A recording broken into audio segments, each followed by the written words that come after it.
So, hello, everybody, and welcome. Yes, welcome back here at BSN Network. Today, welcome you back here at BSN Network. This is the BSN Network podcast here today. It is Monday, October 26th. Hope everybody's having a good day so far and a good rest of their day yesterday.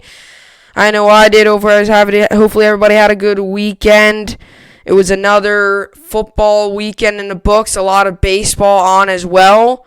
No baseball tonight, an off day for both teams. The World Series will pick back up tomorrow as the Dodgers look to win it tomorrow night in 6 games. I did predict at the beginning of this series, Dodgers in 6 games. So if they win tomorrow, I would technically be correct, which would be very good. And if they lose tomorrow, then we go to a Game 7 on Wednesday. So, tomorrow could be the final day of the baseball season, so we're going to talk a lot about that coming up later on the podcast. The Jets stink it up again. The Jets will now move to 0-7 on the season, and just doesn't get much better for the New York Jets, as we were winning early, playing decent, and then it all went out the window. Second quarter, third quarter, fourth quarter just went all out the window, and you could forget about that game. You could forget about it. 4 total yards in the second half for the New York Jets. Just goes to show you how bad we were in the second half. 4 total yards for the New York Jets in the second half. So, just absolutely miserable performance. We'll talk about it. And then all around the NFL. A lot of good games yesterday. Cardinals Seahawks came down to the wire. Missed kick, DK Metcalf touchdown, called back. Then the Cardinals ended up kicking it, made it into overtime. That was an insane game. Jaguars Chargers was a high-scoring game. Chiefs was the Chiefs. Buccaneers, Brady throwing 5 touchdowns, had a very good game. Niners make Cam Newton get benched. We'll talk all about that coming up. These are the topics today. We got the NFL games and the Jets. I'll talk about the Jets, give you what I thought of the game, like I always do every Monday. Run through all the games, give you my results on the game picks. Then we'll do the fantasy football results, talk about fantasy, decisions to make today, players you could put in, players you shouldn't. Really, some of you might not even have a player playing today, but I'll give you my results for both leagues, and I have both leagues, I have one player playing. Well, I have a defense in one league and a wide receiver in the other league. So I have a defense and a wide receiver playing tonight. One league, it's big. The other league, I'm already winning big. The one league, I'm winning 130 to 70. And one league, I'm down 105 to 90, 106 to 95. But I still have a defense. So we'll talk about that. Made a bad decision in fantasy this weekend. Took out a player who ended up putting up 26 points on my bench. I didn't bench him because he was playing bad. I just benched him because it was between 2 very good running backs. And I noticed now I'm actually going to use one of my running backs for the future, maybe this week, as trade bait. Because I noticed I have a lot of running backs and I don't have a tight end. So I need to try and get a tight end. And I have Kenyon Drake, James Robinson. Well, Kenyon Drake now is injured, so he might not be playing. So that means, then I'll lose one. But I needed a running back. Now I got him. And now I'm overflowing with running backs. And now I need a tight end. So I might try to use one of my running backs, depending on what happens to Kenyon Drake, and try to trade. Use them as trade, give somebody who needs a running back and somebody who has a tight end to give to me, something like that, because I have a lot of running backs and I could use some of them as trade bait. I have Clyde Edwards-Helaire solid, Kenyon Drake solid, James Robinson solid, Chase Edmonds can be very good, and I got that's it. So I have very good running backs on my team. And I think what I might need to do, because it's overwhelming, I don't know who to start and who not to. Every week I'm benching a very good running back. It's almost like I'm doing every other. I'm benching a very good running back a week. So it's kind of tough. But then we have the World Series. Talk about that. World Series. College football games. Miami got another big win. Sloppy, but they did get the win. I'll talk about that. It was interesting. It was definitely an interesting game. It was not Miami's best played game. But it was definitely a little bit of sloppiness. But, hey, a win's a win at the end of the day. They won the game. We'll talk about the Big Ten. What I thought of the Big Ten first week. Rutgers, out of the middle of nowhere, beating Michigan State. They got a big win for that program. So we'll talk about that. All that kind of stuff coming up later on the podcast. And tonight, obviously, no baseball game to go over, as there is none tonight. Tomorrow they kick it back off. So, with all that being said, this is the BSN Arc Podcast, and let's get right into it. So, this week I went on my game picks before I start with anything. This week on my game picks, I went 9-4 so far. So, week 5 I went 9-5. Week 6 I went 9-5. This week I'm 9-4. So, depending on how tonight's game goes, either I have another 9-5 week or I have a 10-4 week. I would rather a 10-4 week. 9-5. I'm not a big fan of the 9-5 weeks. I just, that's 5 picks that are wrong. That's a lot. So I'm hoping that I get a 10-4 week, because that would be 3 straight weeks now that I have a 9-5 record. My record at the moment is 73-33. With the 9-4 record today, so I bumped up for 9 wins. I was at 64. Now I'm at 73. Bumped up 9 wins, 64-73. Bumped up 4 wins. I was 64-29. Now I'm 73-33. So I bumped up 4 losses. I lost 4, and I won 9. So I won 9-4. That pushes me overall to 73-33 on the year. Like I said, my goal is to get to 100, 110, 115. If I keep getting a bunch of these 9-5 weeks, that might not happen. So we're already headed into week 8. So I gotta try to get some more double-digit wins again. I haven't got a double-digit win since week 4. Week 1 I went 10-6. Week 2 I went 13-3. Week 3 I went 11-5. Week 4 I went 11-4. And in week 5 I went 9-5. Week 6 9-5. And this week I'm 9-4. Depending on what happens in tonight's Rams-Bears games, we'll talk about that. But so I'm hoping that I could turn this into a 10-4 week and get another double-digit win, because, getting a bunch of 9-win weeks isn't ideal. But anyway, it's a winning record, so I guess at the end of the day it doesn't really matter. But anyway, let's get into it. So the New York Jets absolutely stink it up once again. They stink it up once again. So I'm sitting there watching that game, and I'm pleasantly surprised at the fact that we were winning 10-0. Like, we were actually playing decent football. We were actually playing football. We were actually doing things on offense. We were driving downfield. We were getting in the end zone. We were making plays. We scored 1 touchdown. But that was it. My excitement as a New York Jets fan through 1.5 quarters. Because I knew that game was done once we went into a half and it was a 10-6 game and Darnold threw that pick right before that half. I knew the game was over. I knew it right then and there. I knew there was no way the New York Jets win this game. I knew there was no way the New York Jets win this game after that interception by Darnold. And let me tell you something. That was an absolutely horrible interception. I like Darnold and everything, but I want to say something. That was an absolutely horrible interception. I mean, just horrible. He threw it into 3 guys, and he underthrew his receiver by 5-6 yards. I mean, he gets the ball, he throws it, and he underthrows him 5-6 yards, and he throws it into triple coverage. Like, that cannot happen. You have the ball, a chance to go downfield and maybe go up 17-3 before the half, and maybe make this thing actually like, you know what? Maybe today was where we get our first win. That doesn't happen. Right when that play happened, I knew this was going to be another loss Sunday. Bills ended up kicking another. 10-6 goes into the half. The Bills did not win this game. Tyler Bass won this game for the Buffalo Bills.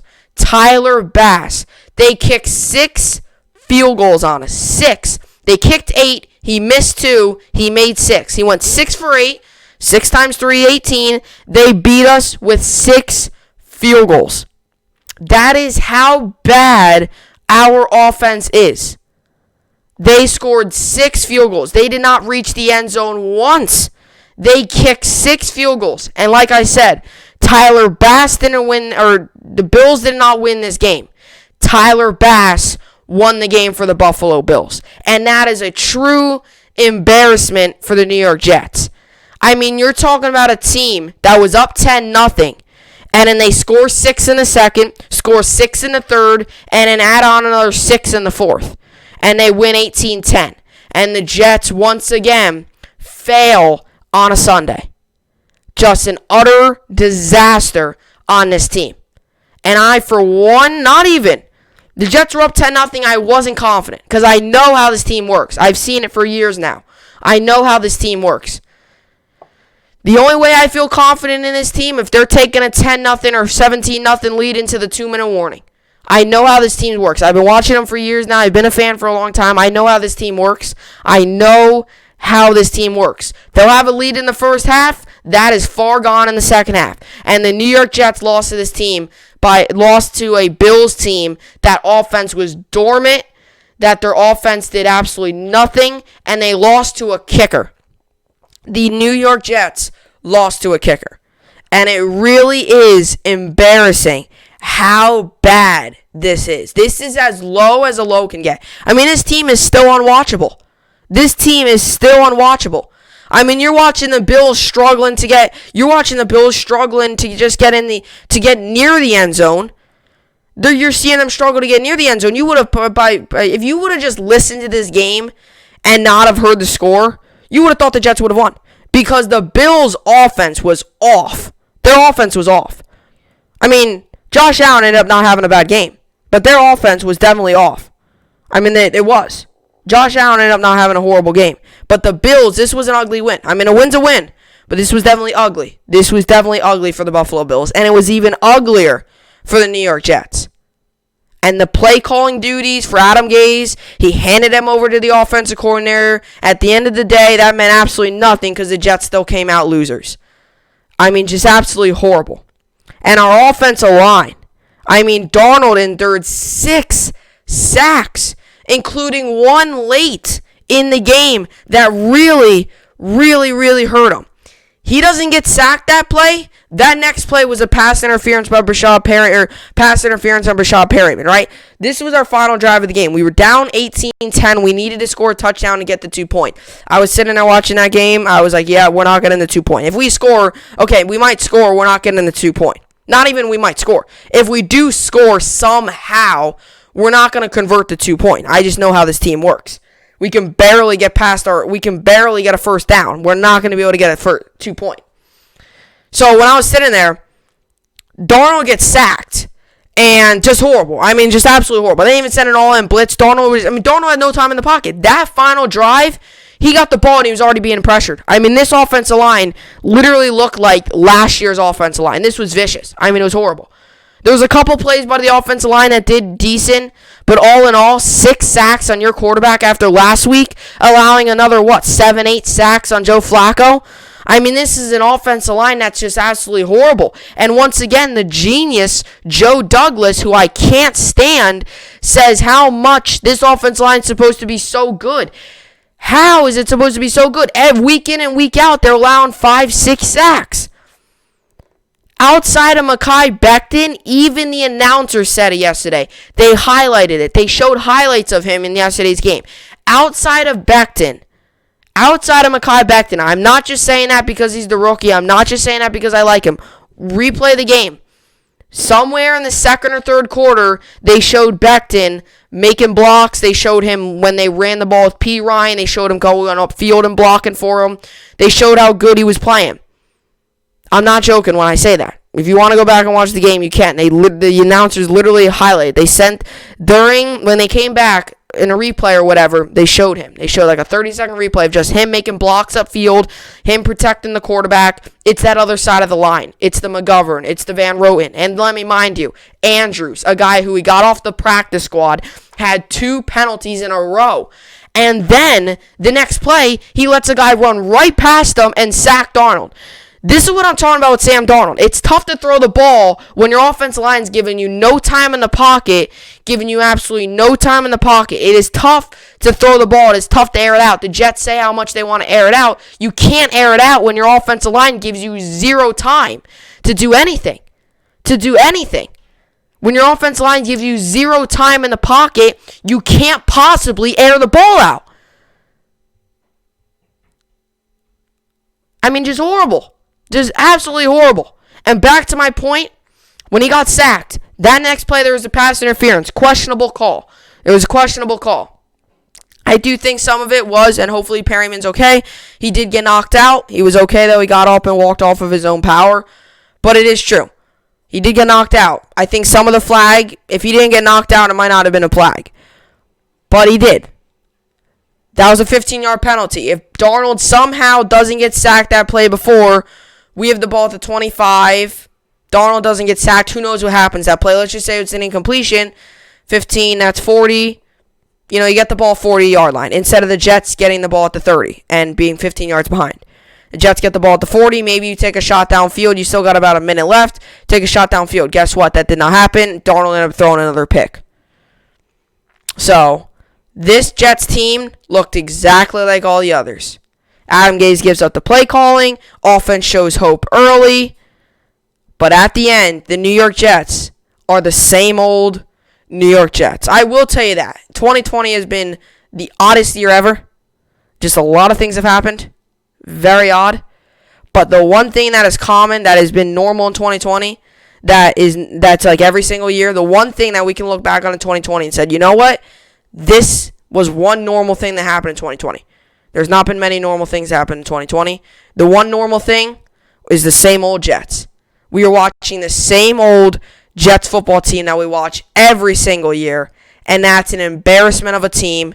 That's a failing franchise with a horrible head coach, with a horrible owner, with a horrible front office, and most of all, not much skill on the team. And you want to know why? Because a lot of players around the league don't want to come to a franchise who's far from competing for even a playoff position right now. Far from that. They're 0-7. 2 weeks, I'm assuming, we're probably eliminated from the playoffs. We're not eliminated yet. I think 2 weeks, it really depends on how the league. We're going to probably be the first team eliminated from the playoffs. And that is sad. So the New York Jets moved to 0-7. Here are some numbers to our, once again, brutal loss as we lose to a kicker. Darnold went 12 of 23, 120 yards, 10 was average, 2 interceptions, 6 sacks, and a rating of 31.1. I mean, just can't get much worse for him. Gore, he had a couple nice runs. 11 attempts, 60 yards, 5.5 was his average. 13 long. P. Ryan had a touchdown. One thing was, I would say about this game, if you want to point out the 1% of positives in a 99% horrible game, was I really like what I saw out of Denzel Mims. I really like what I saw out of Michael P. Ryan. And that, as a Jets fan, is promising for the future. Because we know this year's not it, right? I knew it coming into this year. I knew we weren't going to make the playoffs. I think we all did. If you thought the Jets were going to make the playoffs, then, I mean, I don't really know what planet you're coming from, but that would definitely be odd to see. I personally don't think that the New York Jets were in anybody's head of possibly making the playoffs. But it is nice to see Frank Gore's not the future. I'm not trying to be mean, but he's not. This is an older player. This is a guy that's going to retire, so it was nice to see Michael P. Ryan hit the end zone. We've been waiting to see Denzel Mims for 6 weeks now. We saw him on the 7th week. We've been waiting for him. We drafted him in April. We've been waiting since April to see him. It is not until now, we're more than halfway, or we are almost halfway through the season, that we get to see him. I liked what I saw to Denzel Mims. P. Ryan went 11 of 39 and a touchdown. He went 11 of 39 and a touchdown. His first touchdown of his career. Mims had 4 receptions, 42 yards. 10.5 was his average, and his long was 16. I liked what I saw out of Mims too. I also liked I liked how he was targeting him as well. But other than that, this was another failing of a weekend. And I was glad to see Mims out there. I was glad to see P. Ryan get the ball more, because Gase didn't give P. Ryan the ball last weekend. Mims was obviously out. But I definitely hope that Mims, I do think, is going to have a solid career. And I want to see him build off of this, right? I want to see him, right? Yesterday went 4 of 42. He did not reach the end zone, but he did very well. He went 4 of 42, 42 yards. It might not seem like much, but for him it was, especially for an offense that scored only 4 points in the second, or not scored 4 points, only had 4 yards in the second half. Outside of him, an ugly loss. Barrios went 35 yards, Perryman 27 yards, P. Ryan 16, Mims 42. Just as low as a low can get. at this point. And the Bills were Allen went 30 of 43, 370 yards, 10.2 was average, no touchdowns, no picks, 2 sacks, and a rating of 90. Allen had 61 yards rushing, Zach Moss 47 yards, Singletary 29 yards. Beasley had a big day, 11 receptions, 12 targets, 112 yards. Tyler Clough had 64 yards. Diggs had 48 yards. Diggs had a lot of targets, not many. He had 6 catches on 11 targets, so wasn't Diggs' best day, but they all have him. I thought that he did target him a lot. Couple throws were on. It was just tipped by the Jets defender. That's another thing too. The Jets dropped 2 interceptions early in that game. Bless Austin dropped one in the end zone. Pierre Desir dropped one with Diggs. The Jets dropped 2 interceptions early. That's another thing. We make those 2 picks, completely different ball game. The Jets dropped 2 interceptions. They blatantly dropped, right through the hands. Bless Austin, who I think is a pretty good corner for how late we drafted him. I think he's decent. Bless Austin, out of the middle of nowhere, had the ball in his arms and just dropped out. Pierre Desir, right through his hands. Right through his hands. Can't make that up. Yeah, so Bills won. Bills won. So, it is what it is. I think, here's the kicker. Here's the field goal kicker. So here, this is what he did. 6 for 8, 53 was his long, and he had 18 points. He scored all 18 points for the Buffalo Bills. So, the New York Jets fail once again, and we now move to 0-7 on the season. So, it's still unwatchable. It's still an unwatchable team. Outside of seeing Mims and outside of seeing Pirine score a touchdown, and Mims got a couple of good plays. Outside of them, it's still an unwatchable football team and an embarrassment to the NFL. It literally is an embarrassment to the NFL. Like somebody who walks across the NFL and they look at the teams, they try to find out who to root for. And you find out like a team like the New York Jets are in the league. You're like, are you kidding me? Like, it's embarrassing. It really is how bad this team is. I would be embarrassed to wear a jersey, to play on the Jets. I would be embarrassed to play on the Jets. It's true. I would be embarrassed to play on the Jets. It's sad. It really is sad. You just can't, because if you play in the Jets, everybody's like, oh, he's not good. It really is sad, and it's tough that it's had to come to like that, but it's true. We are horrible. So now we'll move on to the games from Sunday. Here we go. These are some of the games from Sunday. Like I said, there was a lot of good games, but let's get into it. So this was a game, Seahawks-Cardinals, the Sunday night game. This was a good game. This had a good game early. Seahawks-Cardinals early and late. Overall, this game was very, very good. Cardinals won 37-34. I did not get this pick correct. But both teams played well. I called this. I had this being a high-scoring game. Neither defense is overpowering. Just overall, Fitzgerald, like I said this so many times. Like, there's a lot of skill. Kyler Murray, Russell Wilson. Kenyon Drake, Chris Carson. Although both of them got taken out early because of injuries. Kenyon Drake, Chris Carson, right? DeAndre Hopkins, DK Metcalf. Larry Fitzgerald, Tyler Lockett. Christian Kirk, so on and so forth, right? It really is crazy how much skill was involved in this game. Russell, how many star players, big names were involved in this game. Kyler Murray, big name. Budda Baker, big name. Isaiah Simmons, big name. DK Metcalf, big name. Larry Fitzgerald, big name. Kenyon Drake, big name. Chase Edmonds growing a name for himself. DeAndre Hopkins, Christian Kirk, Tyler Lockett, Chris Carson, Russell Wilson, KJ Wright, all these guys like that. Griffin. So many guys on this Seahawks team were really, really, really good. And so many guys on this Cardinals team were really, really, really good. This game was full of excitement. There was a lot to like in this game. Even though the Seahawks lost, they played very well. The Cardinals ultimately did come out late. I think what this key was to the late game was, Wilson made mistakes. Wilson made a mistake late in the game. Threw the pick across the middle. He makes the mistake. That's the game, right? And that's one of the big things, right? Wilson, and that's what the Cardinals did. They capitalize on a mistake Wilson does not make. Wilson had 3 touchdowns and 3 picks yesterday. And that's what they did last night. That is what they did last night. The Cardinals. They capitalized on bad plays by Russell Wilson. Not many of them. That's why if you force him into bad decisions, force him into picks, you have to convert on that. The Cardinals did that. Cardinals win 37-34. Next up, we got the Chargers and the Jaguars. Chargers won 39-29. And this is a Chargers team. I mean, you're seeing a real Chargers team. I mean, this team has a lot of skill on both sides of the football. Keenan Allen had a big day. Hunter Henry had a couple of catches. Justin Herbert had another huge game. I mean, this is a Chargers team, man, that could be a lot better than what their record shows.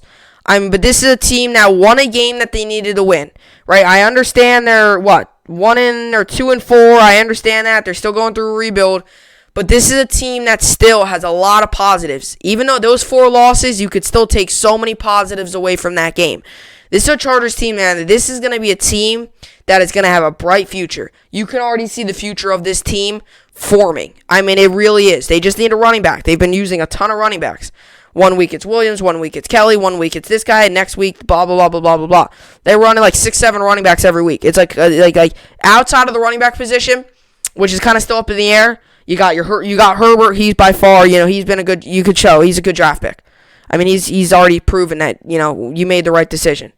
Outside of him, or outside of the running back core, Keenan Allen's out a receiver. Hunter Henry has his moments. Justin Herbert, big game. Mike Williams, a receiver, he's been consistent his whole career. This is a team that's got a lot of good players. And I'll tell you what, this is a Chargers team that definitely, this was really showing the world. This is a team that could put up 40 points. I mean, they only put up 39 last week. But this is a team that, with all those assets on offense, they could put up big number of points. So they win 39-29. I liked a lot of what I saw to Herbert yesterday. They win 39-29. Next up, we got the Chiefs and the Broncos. Chiefs come into this game, or Chiefs won this game 43-16 in the snow. Le'Veon Bell's first run as a Kansas City Chief was a big 16-yard or 17-yard gain, or 16-yard pickup. I thought the Chiefs did well. I mean, it's the Kansas City Chiefs. You really can't expect much else. I mean, it's a Broncos team that's struggling. They lost Courtland Sutton early in the year, and that really affected them, I think, a big time. I mean, that's a big receiver you're losing. Phillip Lindsay got a concussion yesterday, so it's back to Melvin Gordon. He's kind of just having one of those years where injuries have hurt him. And Drew Lock too. He was fine yesterday, but he's had injury. I think this is a Broncos team that has had a lot of injuries to them. You look at it, you had, Lock's injury, Noah Fant's injury, Courtland Sutton's injury, now Lindsey's injury earlier, Melvin Gordon's, his incident with the drunk driving thing, he had an incident. It's a team that just can't get all their skilled players on the field at once, and I think that's really affecting them. And the Chiefs played a snow game better. Yesterday. They ran the ball a lot. They put the ball on the ground a ton. Mahomes didn't have a stellar game, but that's normal for a snow game. You're not going to throw for 400 yards usually on a snow game. Let me see. Look at the Mahomes' stats. He only threw for 200 yards, right? He only threw for 200 yards. Snow game, you're not going to throw for 400. You're not going to throw for 400 yards on a snow game. Bell yesterday had 6 attempts for 39 yards, and 6.5 was his average. So they're still trying to work him into it a little bit as well. He's not gonna get the ball every single time. They're still trying to work him into that offense. So the Chiefs win big, 43-16. They win. Next up, we got the Broncos the Buccaneers and the Raiders. Buccaneers won 45-20. Brady had another huge game, 5 touchdowns. At the end of the day, when you look at this game, at the end of the day, one of the keys I noticed was this was just a Raiders team that just could not stop the Buccaneers offense. And I was watching this game, right, and I was sitting there like, yeah, this team cannot stop the Buccaneers offense. Like, this was a Raiders defense that did just not look good. Like, they did just not look comfortable. This was a team.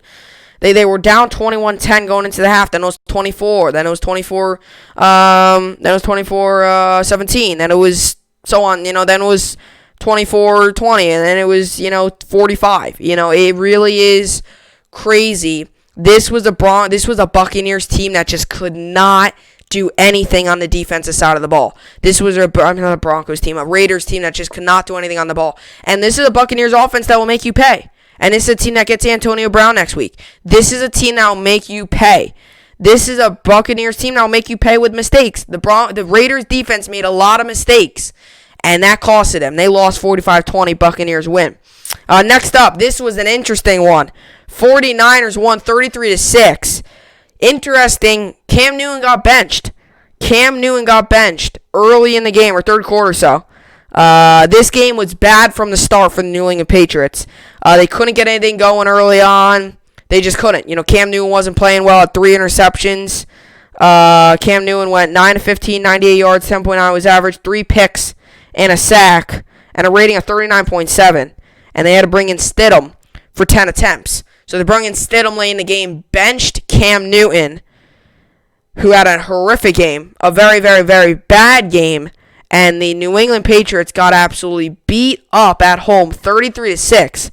And this is a Niners team that is showing the world, that's showing the football world, hey, we could still play. They had a couple rocky first 3-4 weeks of the season, but they're showing everybody, you know what? We're back. We're healthy again. Jimmy G's healthy. Mostert's still out, but we got some guys behind him, right? It's a team that's showing everybody, you know what? We can still win games. This is not, we could still win ball games. This isn't it. So I think the Niners came out, and that was a very good win for the Niners. I think they're really going to be able to have a couple good wins coming up, too. They have a couple, interesting games coming up. Next week's big against the, the Seahawks. Maybe you beat the Seahawks, right? There's a chance there, right? So this is a 49ers team that's headed in the right direction at the right time. They got a couple big games coming up. It's very good that they gained some momentum. Big win last week against the Rams. Big win yesterday against the Patriots. This is a Niners team that was moving in the wrong direction, has now turned the corner and is back moving in the right direction. They got to keep it that way if they want to make the playoffs. Next up, we got the Browns and the Bengals. This game was unreal. You talk about the change of quarter for Baker Mayfield. Baker Mayfield's first quarter stats were as horrible as it can get. An interception, no yards, and went 0-5 passing. Did not complete 5 of his passes, had no yards, and threw an interception in that first quarter. And then he turned it around. And this is the team to turn it around against. This is a Bengals team, and I saw it when I was hearing about this game, right? You can see at the bottom of the screen. This is a Bengals team that is got to be better on defense. Their offense is there. Tyler Boyd's there. Green, Ross, guys like that. Burrow, guys like that are there. But their defense is just horrible. Their defense has hit so many lows. This is like the 3rd, 4th, 5th straight week in a row where their defense blows the game. Bengals have the lead, blow it yesterday. Bengals have the lead against the Colts, blow it. This is a team that has so many blown losses because late their defense bends and breaks. It's a Bengals team that if they want to win next season, if they want to win it all again this year, they got to find a way. Trade deadline. Find a way to build up your defense. Find a way. This year you're going to get a good draft pick. I'm telling you, Bengals, you got to draft a defensive player. You have to. It's a defense that is horrible. Horrible. And that's not a Colts offense that's overpowering either. Browns offense not overpowering either. Odell Beckham tore his ACL. Hope that he comes back soon. You never like to see that. But that's the thing. You gotta make sure that this is a defense in the next coming years that can compete. Because right now they're not showing that. It's this offense and that's it. Defense is just letting these games slide away. Especially late. Tie games late, defense slips. Browns win 37-34. Talk about a wild game. This is your definition of a wild game. The Lions won 23-22. The Falcons lost. Now, I'm going to give you context and details on this. The Falcons lost by scoring a touchdown. Okay, and I know you might be outrageous. You might be like, how the heck did they do that? I'm going to explain why, because I was like that too. I got a bunch of updates on my phone. Falcons lose because of a touchdown. Falcons lose. I was like, hold on a second. How do you lose by scoring a touchdown? I found this out. So, a lot of times, running backs, and this helped me out in fantasy because I had Gurley put up 20 for me. Another big day for him. 2 touchdowns. Although the final touchdown, he didn't want. This has happened before in football. So the Lions had no timeouts, right? They just burned their final one. It was 3rd down. Gurley got up. It was like the 10-yard line. They were in the red zone. You know, they burned all their timeouts. They hand the ball off to Gurley to run up the middle and try to get the first down. He gets the first down. And a lot of times you'll see running backs do this. And actually, Gurley did it a couple years ago. And it's actually a good thing to do as a player because it goes to show you're not trying to pad your stats. You know, you're ultimately a team player. But I don't know if you've ever seen this. A running back will try to slide. So let's just say they get the ball, third down, no timeouts left. They try to slide down the burn clock. If you slide down and don't score a touchdown, it doesn't give the other team the ball. That's what happened yesterday. So, he got the first down. It was about the 5-yard line. He forgot to go down. He ended up going down too close to the end zone, and it ended up breaking the plane.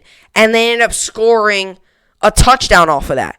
Now, he doesn't score that touchdown, they win that game. You want to know why? Because the clock runs out and they win it. So he doesn't score that touchdown, they win that game. Instead, he scored the touchdown. Lions drive downfield, win the game. Falcons blow another one. And they now move to 1-6. So the Falcons with another heartbreaking loss. Another loss like this. I mean, just the Falcons and the Chargers are exactly alike. They just have so many blown losses. So that's what happened. It helped me in fantasy, but did not help the Falcons. Falcons losing a wild one. Lions late, made plays on offense, and ultimately won the game. 23-22. Lions win. Steelers stay unbeaten. 6-0 Steelers coming out of this game. They're the only unbeaten team remaining, I'm pretty sure. Right, yeah, I think they're the only unbeaten team remaining. They won. Not really much else to say. They won.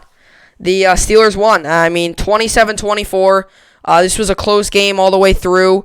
Just the Steelers just played well. I mean, at the end of the day, Roethlisberger spreaded the ball out to a lot of his receivers.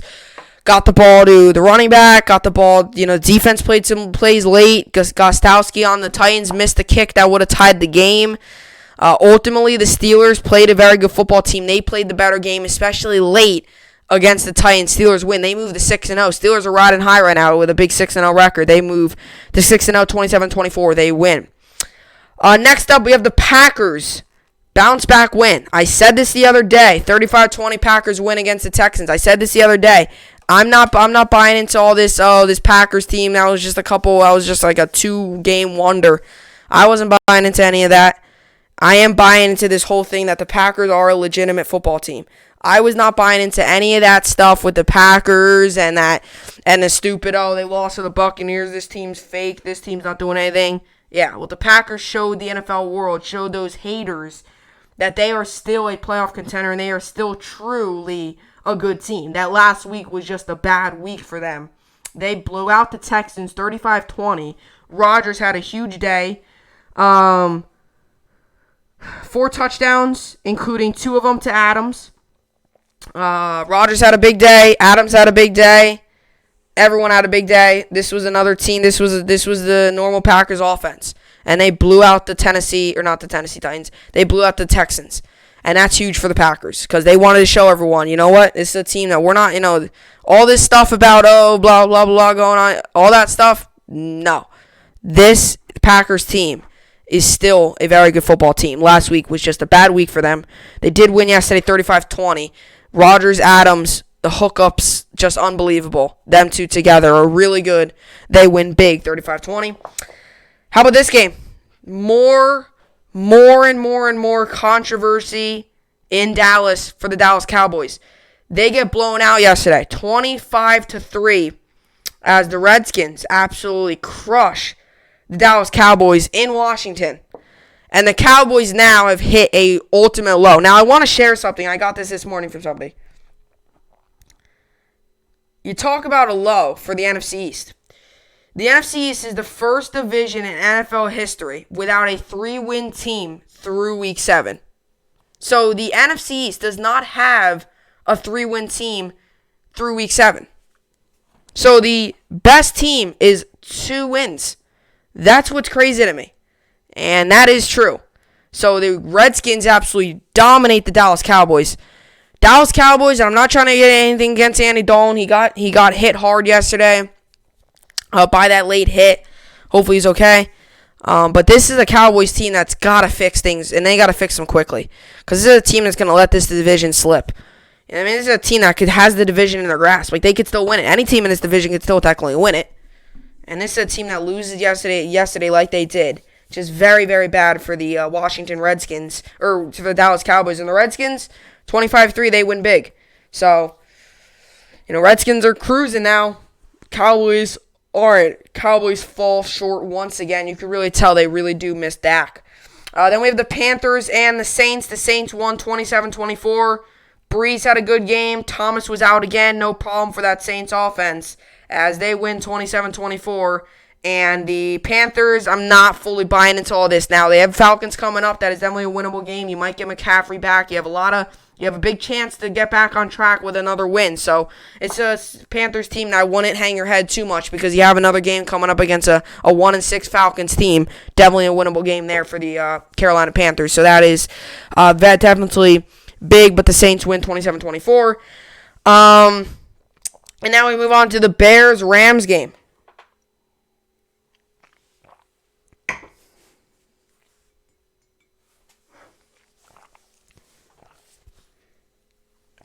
We now move on to the Bears and the Rams game. So that was kind of just your week for football. Obviously, the Giants and the Eagles all lost, or the Eagles lost. Or the Eagles won, I'm sorry, but that game was on Thursday.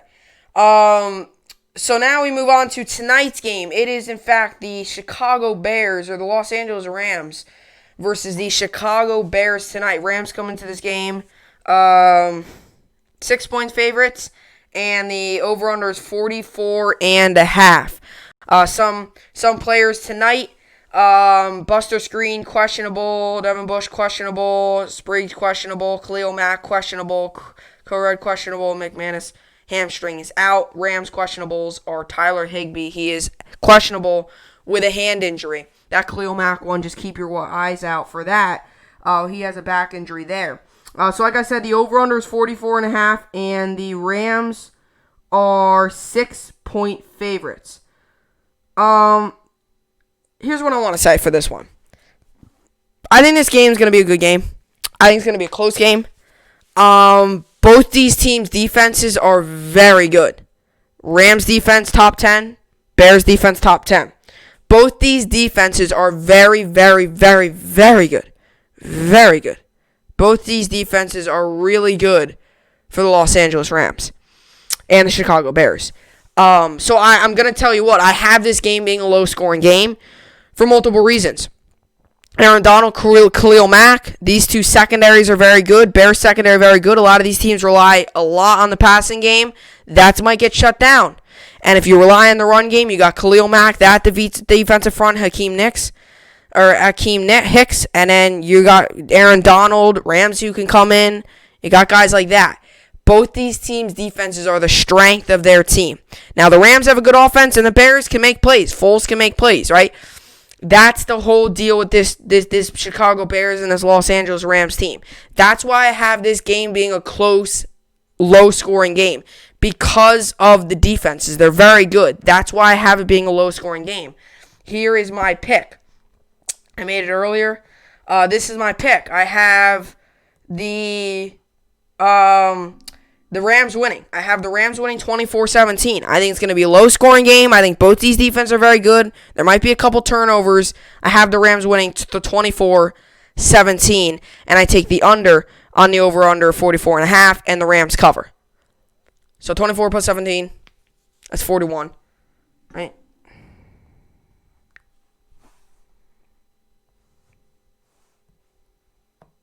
$41. So over-under is 44.5. I'm taking the under, and I have the Rams covering. Rams win 24-17. That's my pick. So that does it for the football picks and football kind of results. Coming up next, we got fantasy football results. Interesting here.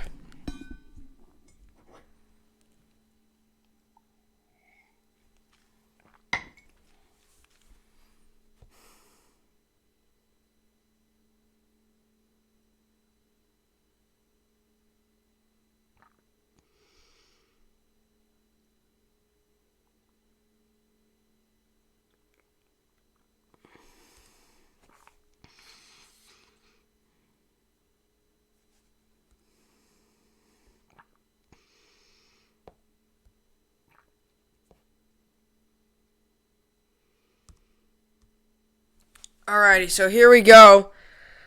So I really don't like. So fantasy this week, my one league, I'll read you the positive. Was definitely very good. In my one league, I won big in fantasy. I won in my one league. I'm winning right now, 130 to 84, and I still have Allen Robinson to play. Got big productions out of Rodgers and Adams. Rodgers got me 35 points. Elliott 5. Carson 1. Adams 31. Robinson still got to play. Kittle 5. Gurley 20.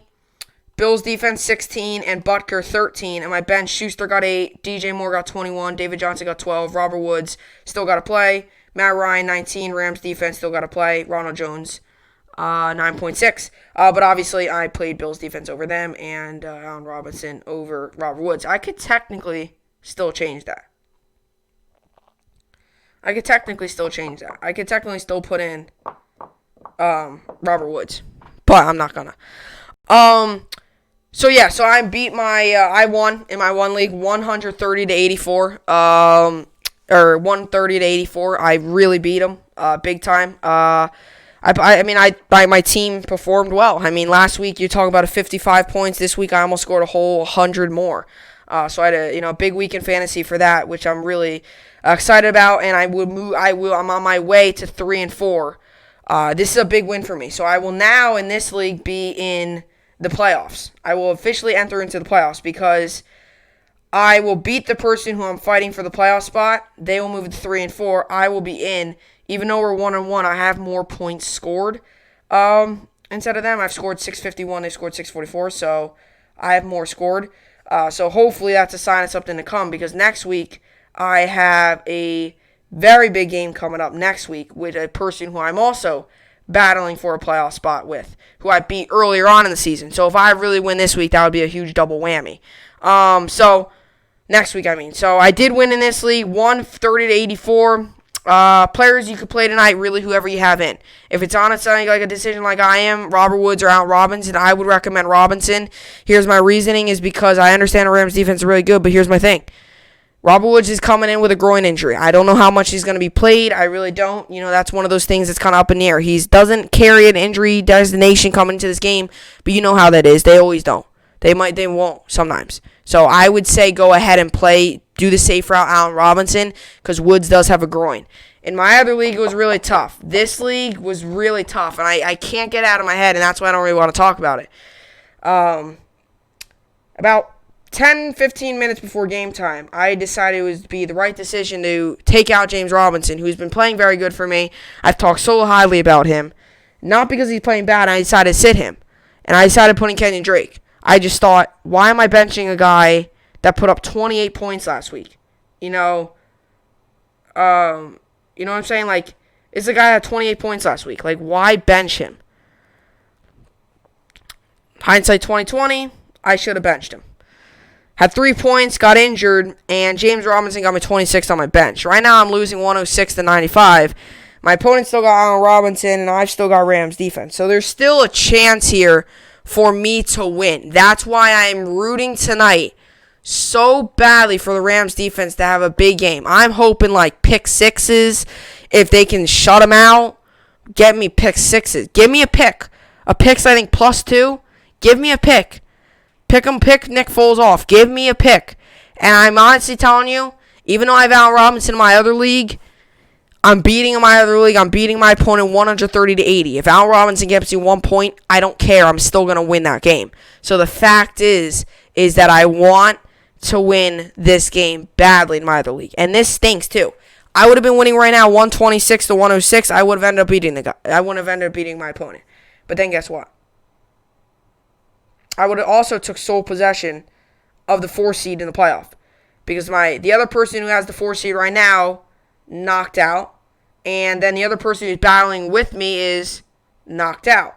Now, I could still technically get the 4 seed depending on how the rest of the day goes. But the chances are very slim. So if I win, I could still win. And I'll tell you what, if I win, I would be very lucky. Because I'll tell you what, I'm not... See, this is the thing. I'm not confident with just the defense. Now, it is the Rams' defense, but I'm still not confident with just the defense going into a game today like this. I'm just not that confident. I'm 3-3 right now. I would have had 4-3. I would have took sole possession of the 4 seed right now, where everybody else is 3 and 4. Now I'm going to be 3 and 4 and stuck at the 5 seed again.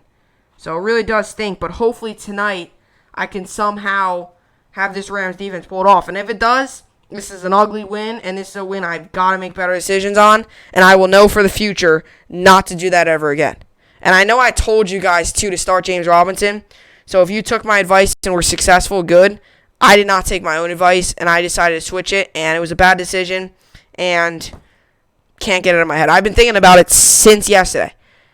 And it hurts, too, because I really like James Robinson. Like, I think he's a good player. I didn't bench him because he was playing bad. Like I said, I just have so many good running backs. I know I wanted to start Elair. He got me 11.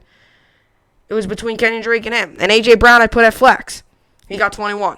So, not much other room I could have done there. But it really does stink. So, James Robinson, 26 points, all on my bench. So, it stinks. But I hope that I can... Hopefully that this week I can do better. Next week I can make a better decision. I'm hoping. Just know, while I'm watching that game tonight, I'm rooting for the Rams to either get a shutout or get like 5. The ideal, I don't want to think too crazy. I don't want to think like 6 pick sixes because that ain't going to happen. But this is the ideal. Like 7 points maybe and 6 sacks, 5 sacks. 3 points allowed. This is what I would love. No points, actually. 5 sacks and 2 picks. That could definitely get the job done. Like, it might be one of those games for the Bears offense where they just can't get the ball moving. Where they can't move the ball. That might be one of those games. It might just be one of those games where they can't move the ball. It could be. Like I said, like it could be one of those games where they straight up can't move the ball at all. They might not. It might be one of those games where they can't move the ball. That's why I'm thinking about putting Robert Woods in my other league, just so that I have to like if Allen Robinson like scores, you know, like I'm full on rooting for the Rams tonight. But I'm gonna keep Robinson probably in. So I'm just it stinks. Watson at 23, Drake at 3, Elair at 11, Hill at 11, Evans at 3, Allen at 12, Henry at 2, Brown at 21. Rams defense still got to play. Daniel Carlson got 9. My bench, Robinson, 26. Gibson, 18. Claypool, none. Edmonds, 13. Godwin, 14. Noah Fant, 3. So, it's definitely difficult, but in my other league, I am winning big. So, at least, I win in that league. And then I'm actually got to admit, my league that I'm winning in right now is actually a must-win this week. So, I guess 50-50, because if I lose this week in that league, I'm 2-5. I'm probably eliminated. The chances of me making the playoffs are very slim. This was a must-win for me in my other league, and I got the win, so that's at least a positive. But now we move on to the MLB games. Yesterday. Hold on a second. We got to get to the Sunday game.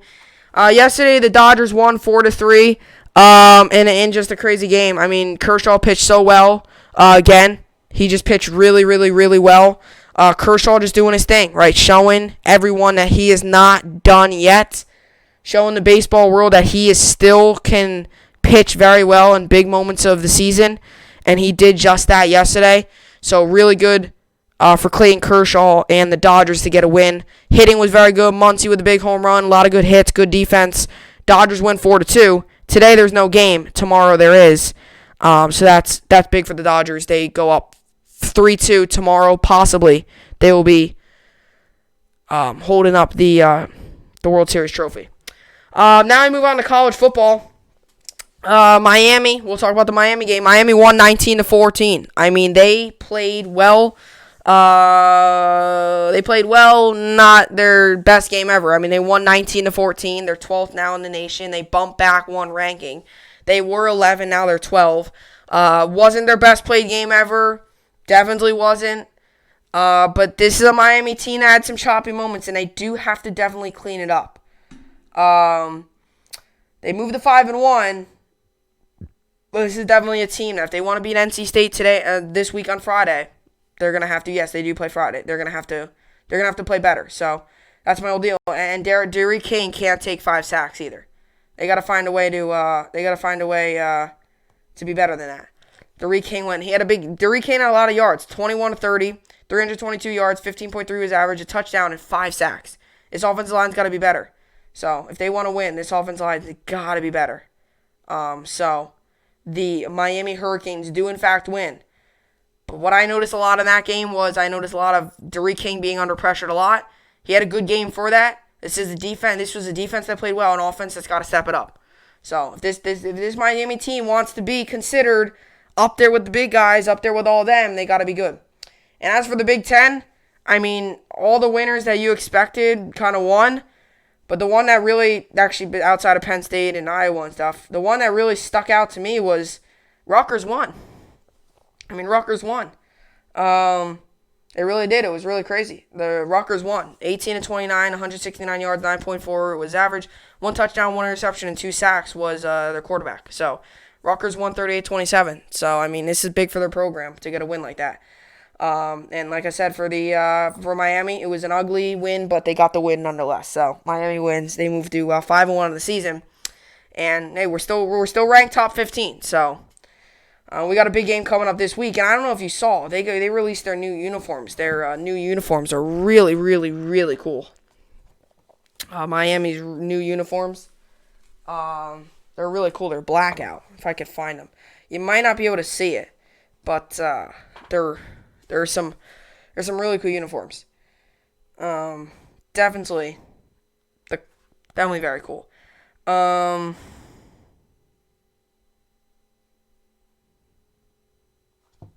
So these are them.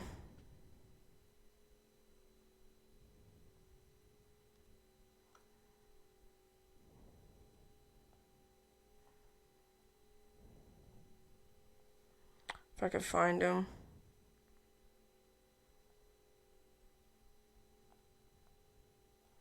So these are like some of them. You probably can't even see it, right? If I could zoom in, that's them. You probably can't even see it, but yeah, they're really cool. They got orange. I mean, they're really nice. I have the blackout uniforms 1.0. These are the Knights 2.0. I have the Knights 1.0. I have the first one. These are the second one. So it really is cool to see that they're back out. So I hope that this is a team with all this stuff. I hope that they can continue to play well. They got these nice jerseys. I hope that they can live up to all that hype. I have the Knights 1.0. I have that jersey. I don't have the 2.0 yet because they just came out. I don't know if I'll get it or not, but definitely really cool uniform. So hopefully they live up to all these uniform hype. So anyway, so that's what I got for the podcast today. Hopefully you all enjoyed it. Another big football weekend. Enjoy tonight's game. Know that I'm rooting for the Bears. Sorry, Bears fans, but I am rooting for your offense to fail today. I am rooting for your offense to fail. I don't mean that bad. Like, that fail's a strong word, but for fantasy, if I can somehow squeak tonight's one out, and I'm hoping that I can, if I find a way to squeak tonight's win out, even though I made a bad decision, either way is a win, and I will know for the future now. Either way, I'll know. But if I can find a way to squeak this one out this week, I will know. And either way, Kenyon Drake got carted off the field with an ankle injury, so either way, I'll probably next week be starting James Robinson. So I hope that I win. But anyway, that's what I got for the podcast. Enjoy tonight's football game if you're going to watch it, so enjoy it. Final game of Week 7. Crazy. Week 7's already in the book, or pretty much closed out outside of tonight's game. Week 7 is pretty much coming to a close. So enjoy tonight's game. Rams, Bears. Go Rams for the win. Hoping their defense is really good. I'll see you all back here tomorrow. Hope you enjoyed it, and thanks for watching.